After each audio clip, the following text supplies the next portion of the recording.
Well, what a nice introduction. It's inspirational to follow an introduction that invokes Martin Luther King and Robert Kennedy. So in that spirit, it is very, very nice to be with you. Thank you all for coming. I want to also specifically thank Nikolai DePippa, who has kind of been in charge of me since I arrived in Little Rock and has been a wonderful host. It really is an honor to be part of this lecture series. I have been involved in the gun issue, as Mark said, for over 2 decades, and I've given quite a few talks at colleges and universities in various places, but I was particularly pleased to receive this invitation to speak at the Clinton School because of the role that President Clinton himself played on the gun violence issue. Even as governor, President Clinton stood up to the gun lobby a number of times. He vetoed a number of NRA-supported bills. I think his veto was probably overridden more than it wasn't, but he didn't seem to suffer politically from that in this state. As President of the United States, he supported and signed into law the Brady Bill in 1993, the assault weapon ban in 1994, and unlike far too many leaders of his party today, he did not run away from the gun issue. He took political heat for it, of course he did, but he didn't run away from it. He, in fact, campaigned on it, campaigned on his record in 1996, and he won easily. And in his second term, the president's administration was very, very supportive of efforts by my organization and others to try to reform the gun industry by representing cities and victims of irresponsible conduct by the gun industry. There were a number of lawsuits that were brought in that era, and those lawsuits actually culminated in a very important settlement which the Clinton administration was key in orchestrating with the gun manufacturer Smith & Wesson, which was actually announced from the Oval Office. And I had a wonderful tour of the Clinton Library today. Bob Gee took me on a great tour. There's Bob in the back. And allowed me to relive that day because there was a wonderful photograph taken of that day in the Oval Office, where I actually stood with the president when he announced that settlement. And the administration tried very hard to get other gun companies to join that settlement. That effort was not successful. If it had been, it would have changed the way guns are designed and sold in this country for decades to come and would have saved countless more lives. So President Clinton had a historic role on this issue, and that's why it's especially meaningful for me to be with you at this location today. You know, one of President Clinton's favorite themes when he talked about the gun issue was that it should be viewed not as an ideological issue, not as a cultural issue, but simply as a question of how to solve a societal problem that has devastating consequences for the American people. We regard ourselves as a problem-solving people. And yet on this issue, we don't seem to be able to make progress. Let's pause for a moment to kind of talk about the devastating consequences to our people from this problem. Every single year, about 100,000 Americans are shot. 30,000 of them die from gunfire, in homicides, in suicides, and in gun accidents. And this is a uniquely American tragedy. There's no other Western industrialized country that tolerates this level of gun violence. In fact, among high-income Western countries, the United States accounts for 80% of the gun deaths. And the impact on our children is particularly tragic. Every 72 hours, we lose the equivalent of a classroom full of children and teenagers to gunfire. The rate of gun deaths among American children 14 years old and younger is 12 times higher than in the 25 other high-income industrialized countries combined. In fact, an American teenager is more likely to die from a gunshot wound than from all natural causes combined. No other Western country experiences this level of gun violence. Now, does it mean that we are simply a more violent nation? We just have more violent people? Actually, that's not the case. If you look at the data, our violent crime rates are very similar to the violent crime rates in other Western nations, very similar to Western Europe, similar to Canada, similar to Australia. What makes us different is that our crime is much more lethal because our crime involves the use of guns. Our homicide rate is 7 times the combined rates of other high-income countries because our gun homicide rate is 20 times their rates. Why is our crime more lethal? Because it involves the use of guns. We have far weaker gun laws, we have more guns used in crime, we have more lethal crime. That's what makes America different. And yet the gun violence question is treated in this country not as a serious problem that we ought to get down and solve, but rather is the subject of an often rancorous debate in which bumper sticker slogans substitute for solutions. I think much of this debate involves really 2 visions of America.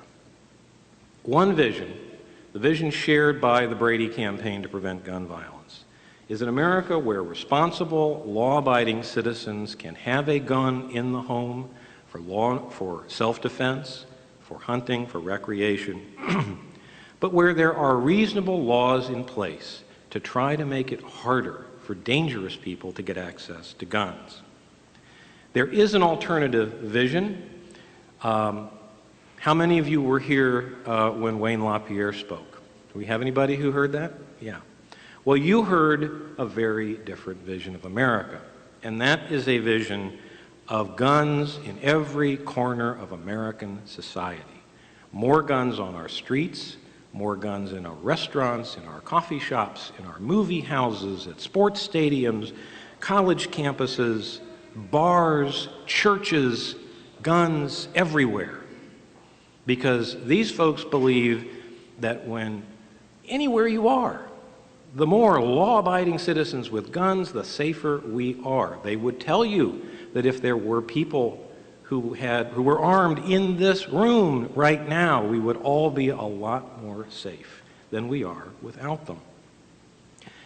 I guess they would tell you you shouldn't have to walk through a metal detector to get into the Clinton Library because that makes it a gun-free zone and that's unsafe. So that's another vision of America. Let me first talk about the Brady Campaign's vision. It's a pragmatic vision of how to reduce the needless toll of injury and death from firearms. And let me give you an illustration of how this vision can save lives. And in order to do that, I want to take you back to January of this year to the sidewalk in front of that Safeway in Tucson, Arizona, where a crowd had gathered, people who simply wanted to discuss the issues of the day with their Congresswoman, Representative Gabrielle Giffords. And we all know what happened. A deranged individual named Jared Loughner went on a rampage. 6 were killed, 13 were injured, including very serious injuries to Representative Giffords herself. Jared Loughner was armed with a Glock 9mm pistol with a 33-round ammunition magazine. Now let me tell you what that means. It means that he was able to fire 33 rounds without the need to even pause to reload. And he indeed fired 32 rounds in about 16 seconds. He inflicted all that harm in 16 seconds. Well, you know, President Clinton signed into law the assault weapon ban in 1994, and one of the provisions of that law was it limited the capacity of ammunition magazines to 10 rounds. Well, what if Jared Loughner had had a 10-round magazine? The fact of the matter is that he was subdued by his potential victims after he finally ran out of bullets, and he had to pause to reload after 32 rounds. Well, if he had had a 10-round magazine, there is every reason to believe he would have been subdued sooner, and that lives would have been saved and grievous injuries would have been avoided. That's just common sense.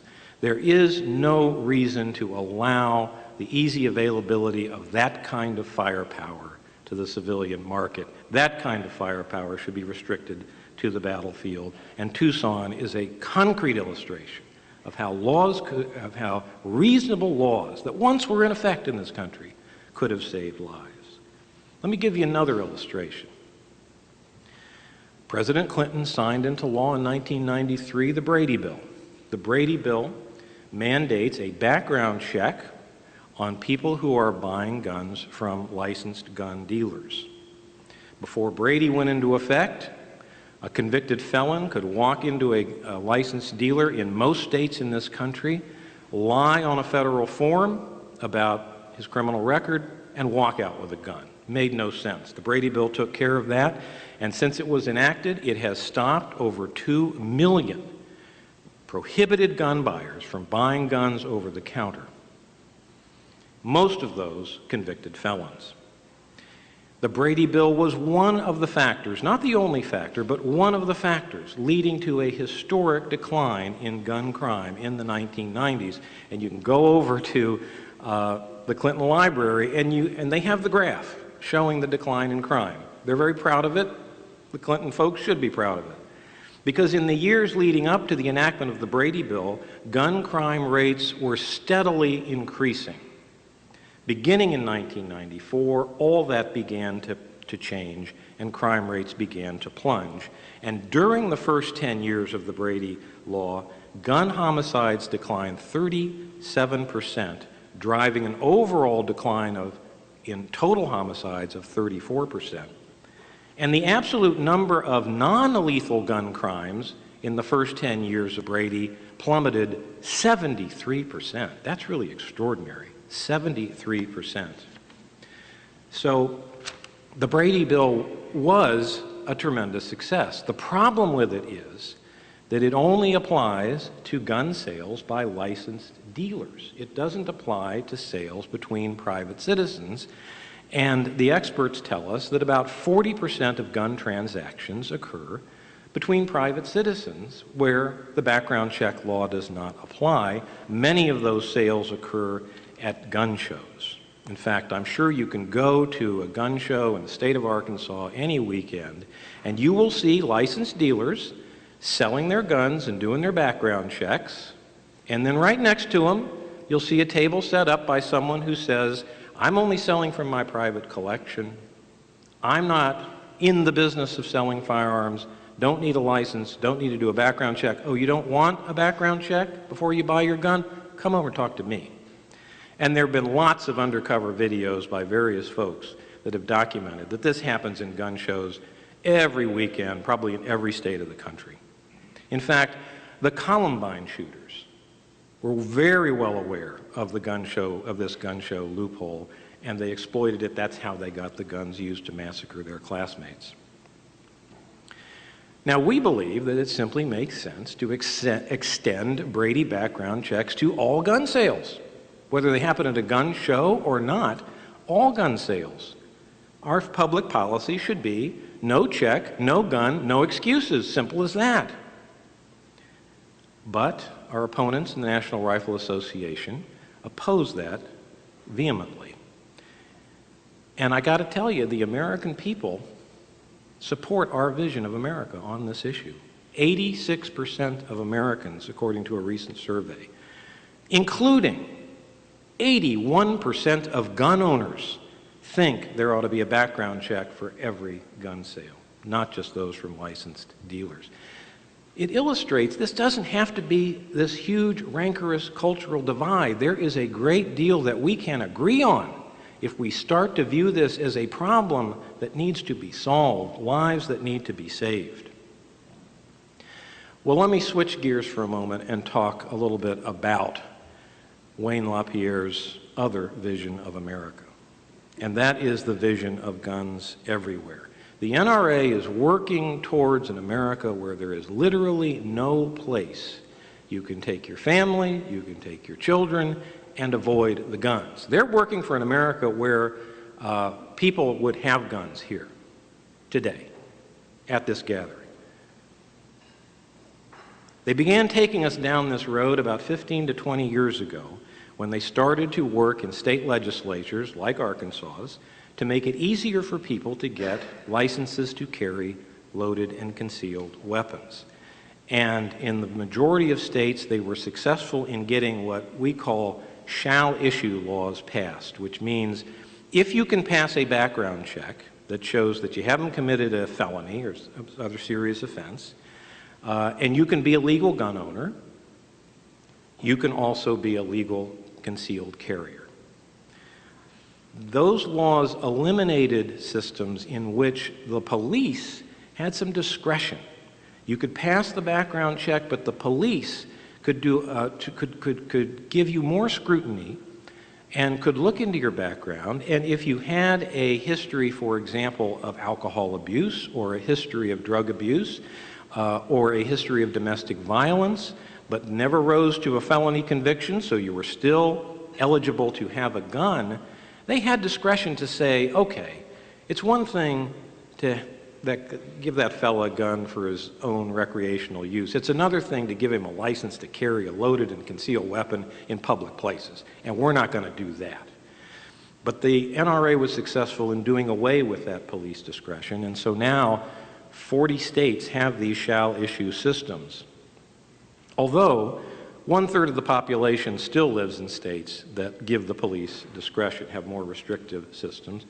As you might have guessed, if you didn't already know, Arkansas is one of the states that made it easier to carry concealed weapons. And sure enough, what has happened? Well, we now know that these states routinely give licenses to very dangerous people. In the NRA's world, it's easy to separate people into the bad guys and the good guys. And we know who the bad guys are. We know who the good guys are. You give the guns to the good guys, and it's very, very simple. But the real world is not so simple. And what we've seen is these states have given concealed carry licenses to very, very dangerous people who do very, very bad things with their guns.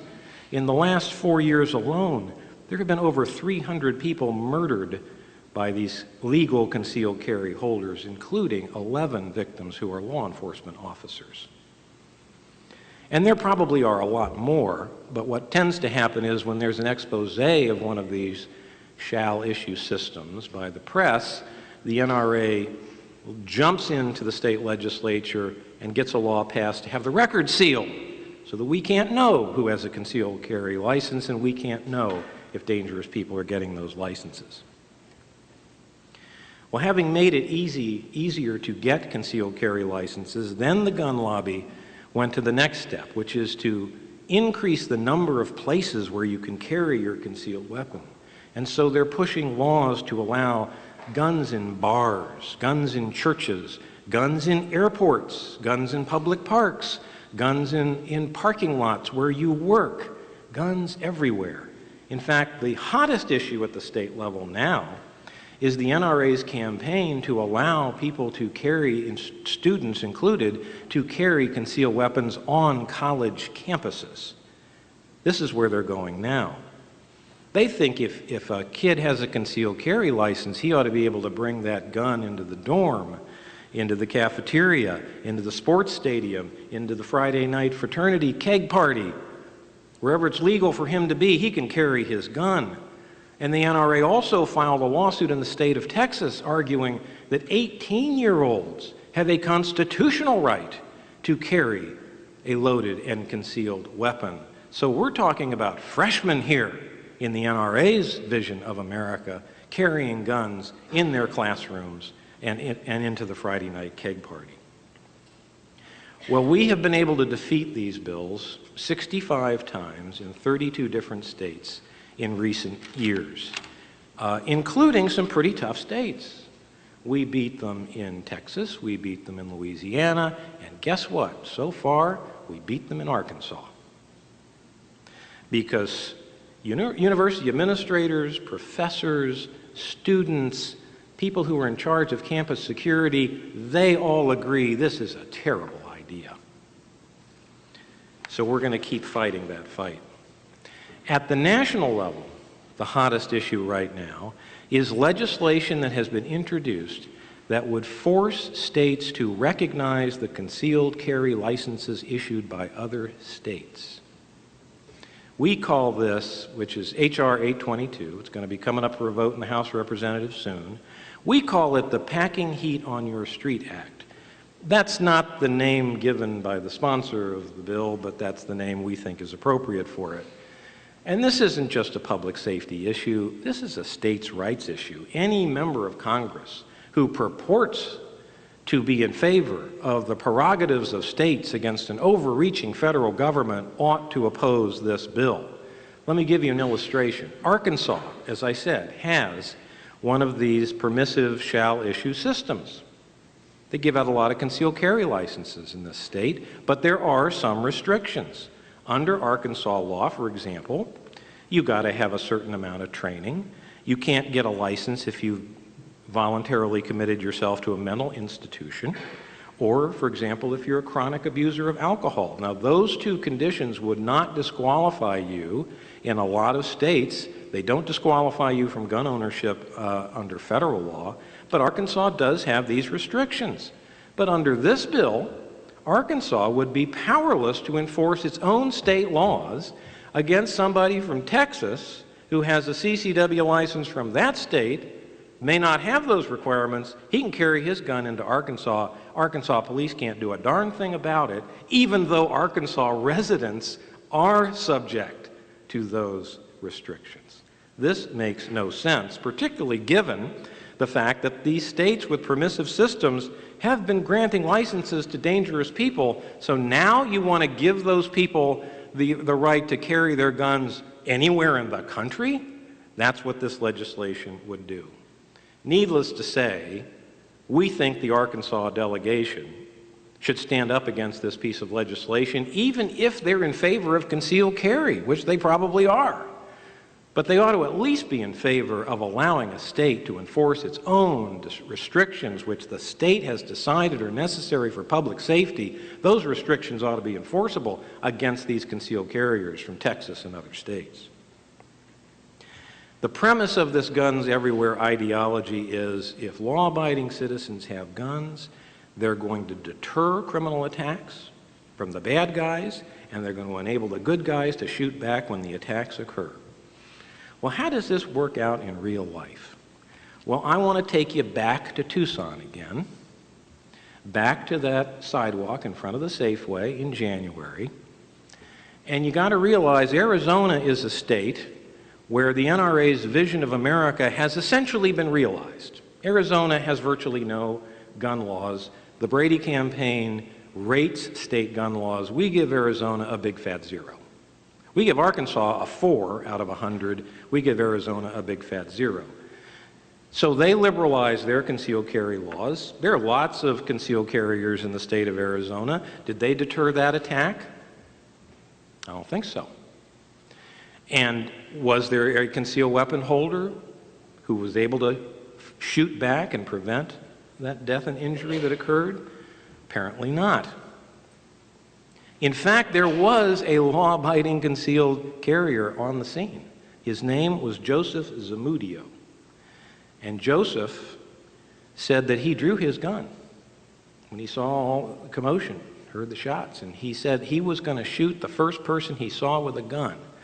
Well, guess who the first person was who he saw with a gun? It was one of the people who tackled the shooter.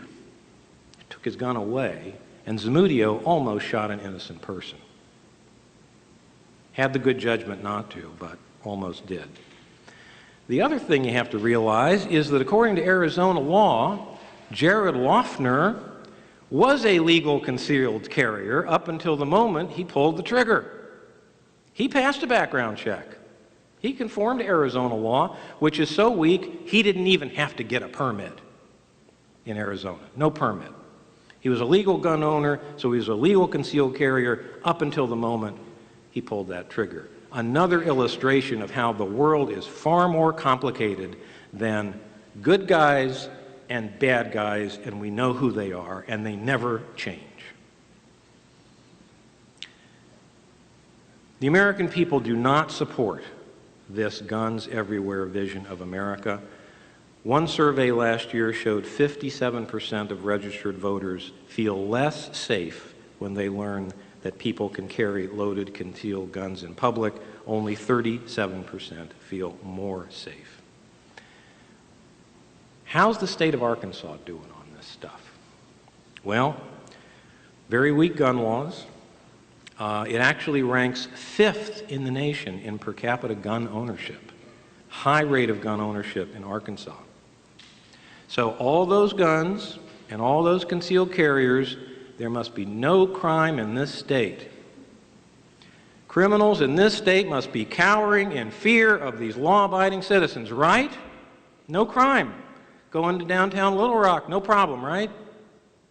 I just read in the paper this morning there were 2 shootings in Little Rock last night. How's this happening with all these law-abiding citizens with their guns?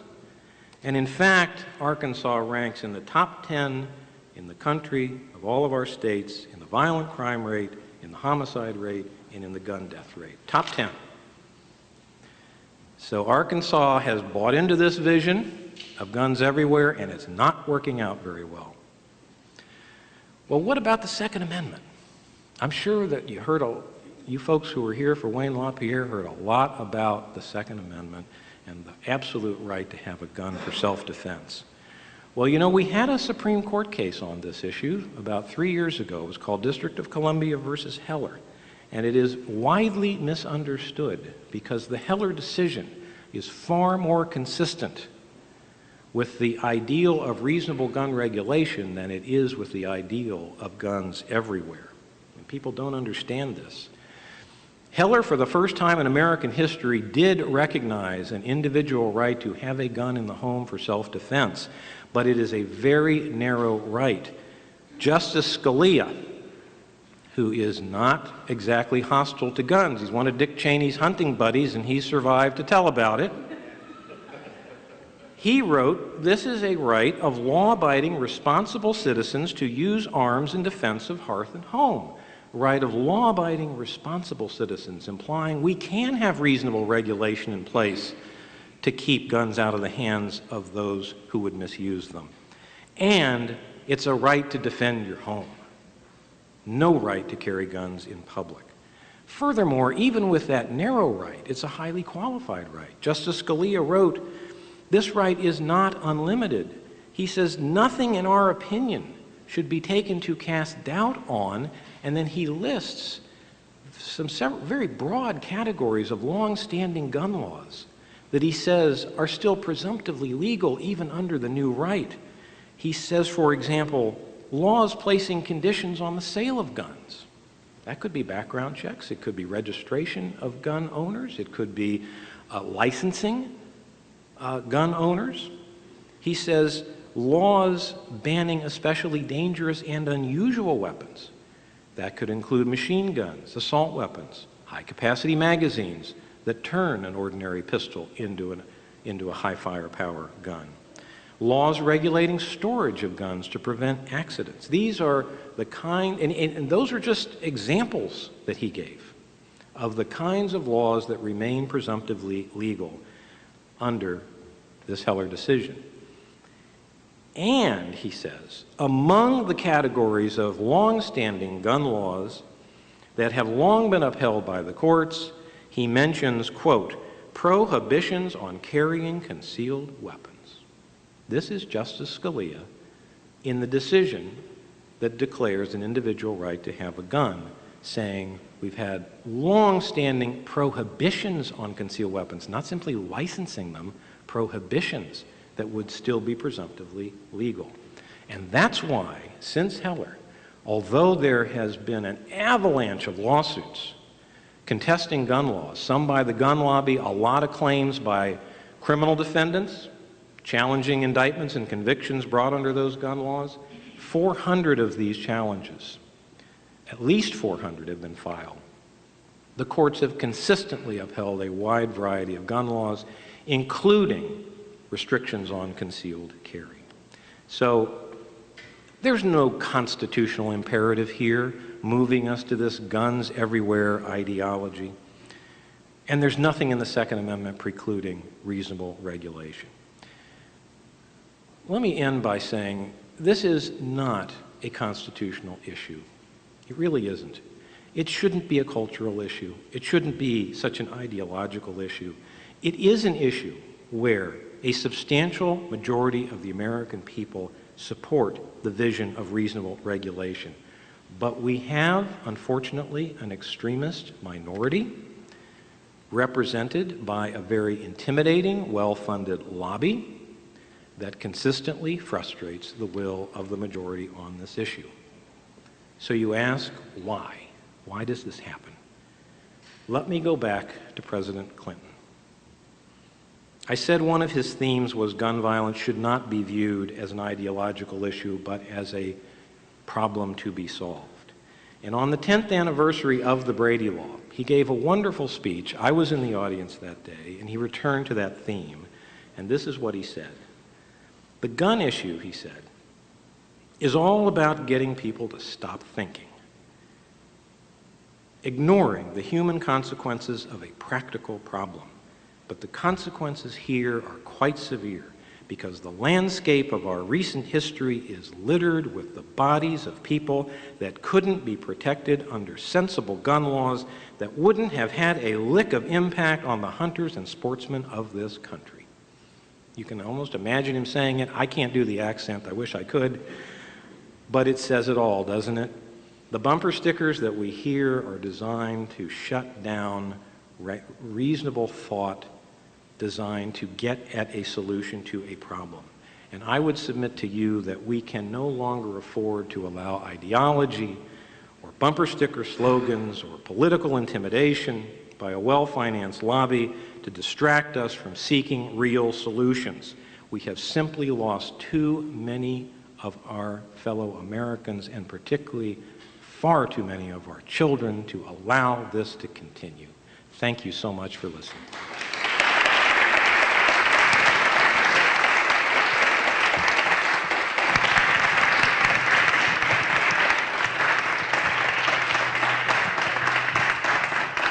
We do have time for some questions. If you raise your hand, we'll get a microphone to you. Yes, ma'am. What's your opinion on the National Brady Improvement Act, the Nix Improvement Act, that would allow mental defectives to be restored their firearms rights? Are you familiar with that? Yes, as a matter of fact, we supported that bill, and that was enacted in the wake of the Virginia Tech shooting, which you may remember. This was a very disturbed student who committed this horrendous massacre at Virginia Tech, really the largest mass shooting in our history. And it turns out that this guy was a prohibited gun buyer. He fell into a class of people who are already prohibited. He had been adjudicated by a Virginia judge as both mentally ill and dangerous. The problem was the record of that adjudication, which should have disqualified him, was never entered into the National Instant Criminal Background Check System, which was established by the Brady Law. So the Nix Improvement Act was designed to give the states money and other incentives, carrots and sticks, to try to get the states to get these records into the system, because the records are not federal records. These exist at the state level. It has been somewhat successful. I think we've gotten almost 1 million additional records into the system. However, it's been estimated there are probably at least 1 million more that need to be in the system and aren't. So we got to keep working on that. Obviously, the Brady system is going to be only as effective as the records in the system. If the records aren't there, then the background check, yields results that would lead you to think you've got a responsible, law-abiding person when you may not have. So it's a big problem. Now, the Brady law, I think you mentioned, the Nix law also has a provision that encourages states to also set up systems where people who have been disqualified because they're mentally ill can show that they've recovered from their mental illness and get their gun rights back. That's something that, the NRA sought. We thought, in the case of people who are mentally ill, there is a fairness issue here, where this is an illness, and illnesses do get cured. And so there ought to be some system that allow people to get their rights back, which we don't believe that should be the case with convicted felons. But when someone's suffering from a disease, a mental disease, it puts it in a different category. But interestingly, a lot of these states have not established these restoration of rights systems. And if they would be able to get more federal money to get their records into the system, but they haven't done that. So it's a very complicated situation. I certainly don't have all the answers as to why the Nix Improvement Act has only been partially successful, but we're going to keep working on that problem. Yes, sir. Thank you, sir, for coming, talking to us. If what I'm hearing you say is that there's a direct correlation between no guns and violence or less violence, how do you explain that Washington, D.C., until recently, when the Supreme Court overturned their restrictive, draconian gun laws, how do you explain that Washington, D.C. has one of the highest murder and violence rates in the nation when they have the most restrictive gun laws? Well, it's a good question. It's a question that I hear a lot. I actually wrote this book that was published 2 years ago called Lethal Logic, Exploding the Myths That Paralyze American Gun Policy, where I make an attempt to actually answer in the book these recurring questions that I hear a lot. And the DC example comes up. The problem is that, you can look at the District of Columbia, you can take a snapshot of that, tough gun laws, lots of crime. Then you can take a snapshot of New Orleans, for example, in a state with no gun laws, even more crime. You can do these city-by-city comparisons, and you kind of throw up your hands and what really can we conclude from this? What we do know is this. We do know that there is a pattern of movement of guns across state lines that we have seen for decades. And what happens is the guns originate in states with very weak gun laws, and they move into the states and the cities with strong gun laws. So, for example, when it comes to the District of Columbia, virtually all of the guns that are being used in violent acts in the District of Columbia come from Virginia, North Carolina, Georgia, Florida, all states with very weak gun laws. We see this with respect to other states in the Northeast, New York City, for example. New York City has been one of the safest cities in the major cities in the country for many years, very strong gun laws. So that's another interesting example. To the extent that there is gun crime in New York City, it's guns coming from those same southern states. So a city is in a very difficult situation. They try to do what they can locally, and some of them succeed better than others, and there are so many factors that have to be taken into account in determining whether a city is successful or not in fighting crime. But one thing we know for sure, we need a federal solution to this gun problem, because no matter what cities do or states do, guns flow easily across state lines. And the solution to DC's problem is not just with DC. It has to be with the United States Congress and the White House sitting in the District of Columbia while all this carnage with out-of-state guns happens within the District of Columbia. We've got to have a federal problem. As to the dropping DC crime rates in the last few years following the Heller decision, that misses the picture, the big picture, which is that those crime rates in the district started falling long before the Heller decision. And in fact, as I said, we've actually had a historic decline in gun crime in this country. Major cities like the district, like New York City, Boston, have participated in that decline in gun crime.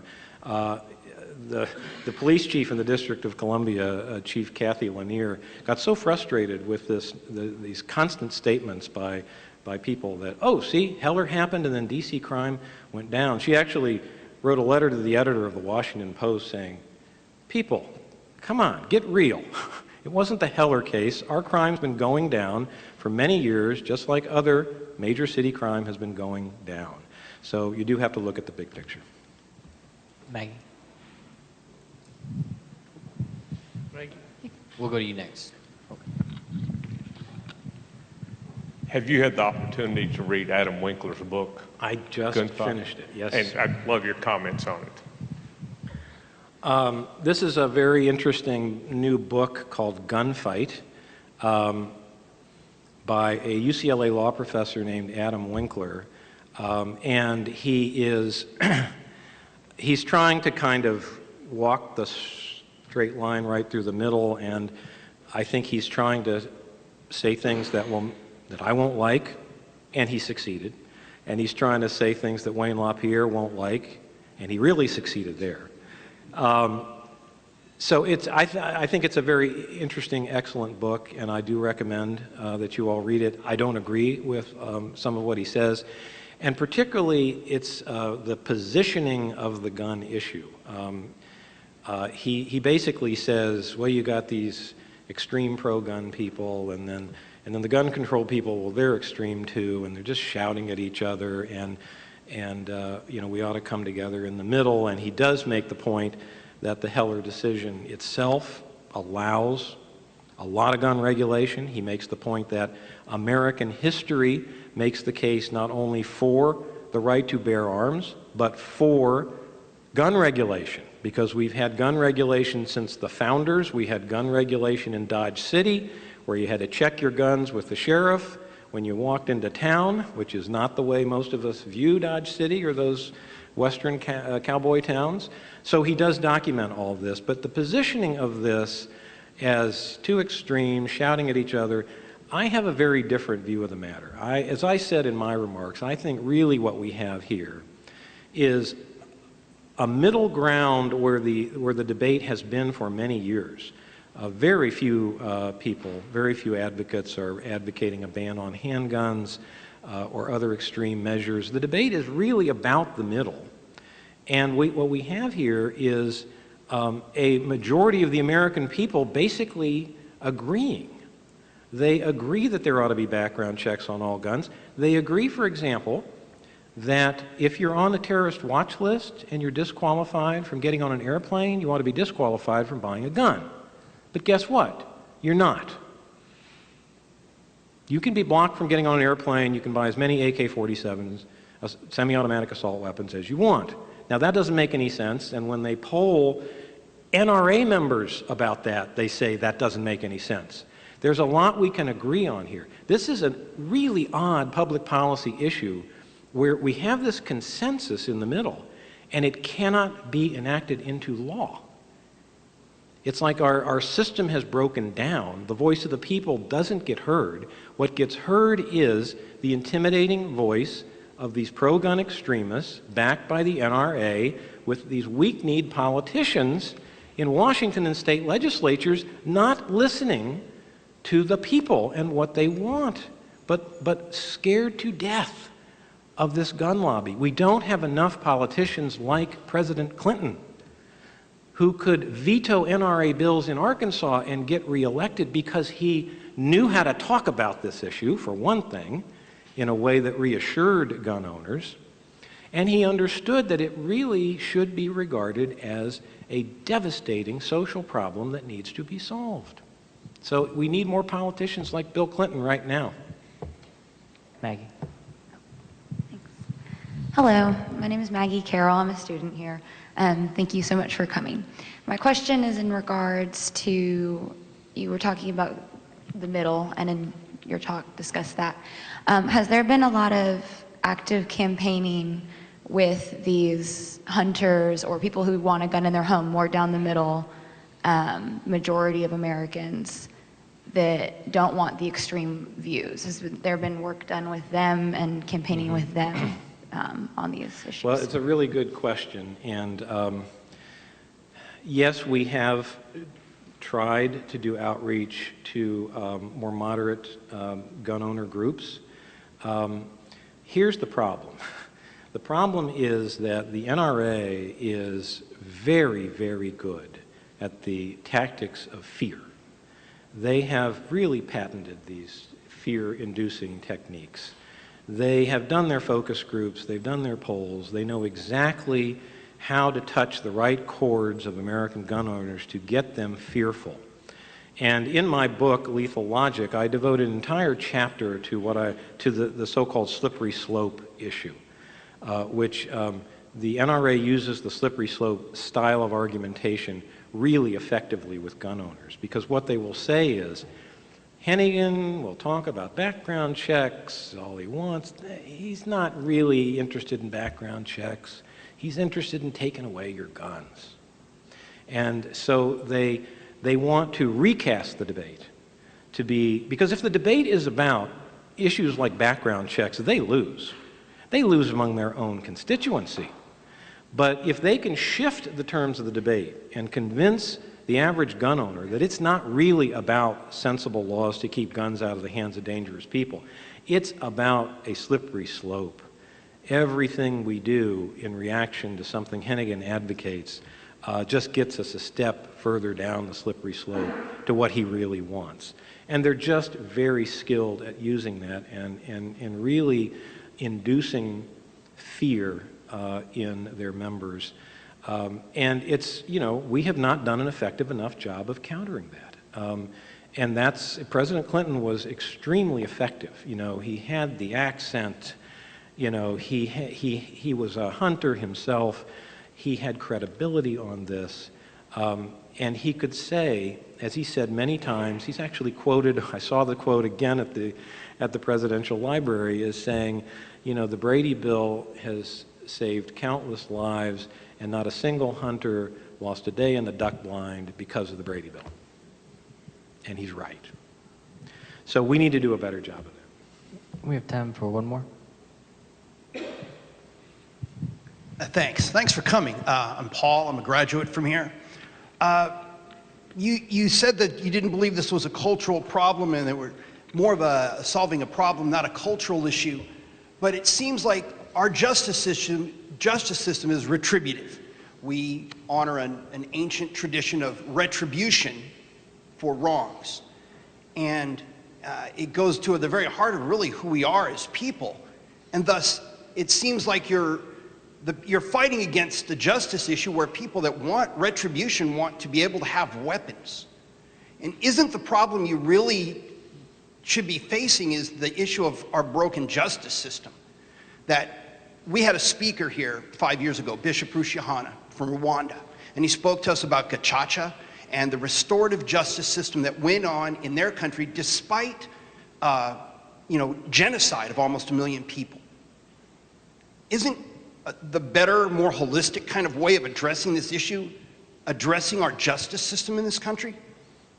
Well, I would say that whatever defects the justice system in our country has, and that can be the subject of a separate debate, it shouldn't dictate our gun policy. I mean, there are a lot, for example, one of the groups in society that is most supportive of stronger gun laws is law enforcement.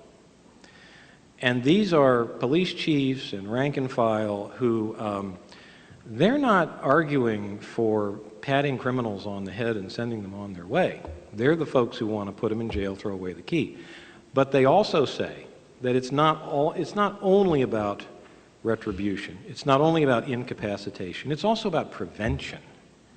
And whether you believe that our justice system is too retributive or not retributive enough, we ought to all agree that there should be reasonable policies in place to keep guns out of the hands of those criminals so they don't commit the crimes in the first place, or at least if they commit the crimes, those crimes are not so lethal as they are with guns.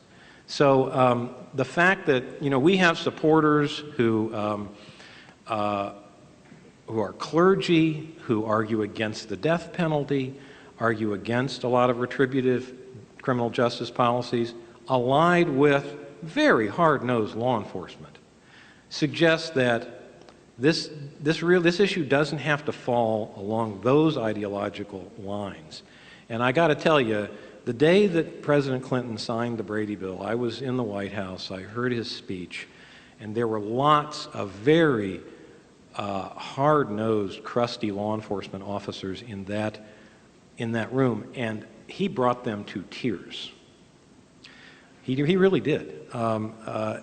And it was fascinating to see the coalition that he had assembled to support sensible policies. People who couldn't agree on much of anything else could at least agree on that, and he brought people together like that. We got to try to do that again. Well, thank you, Dennis, for coming down and joining us here at the Nightline. school. Thanks, everybody. Thank you.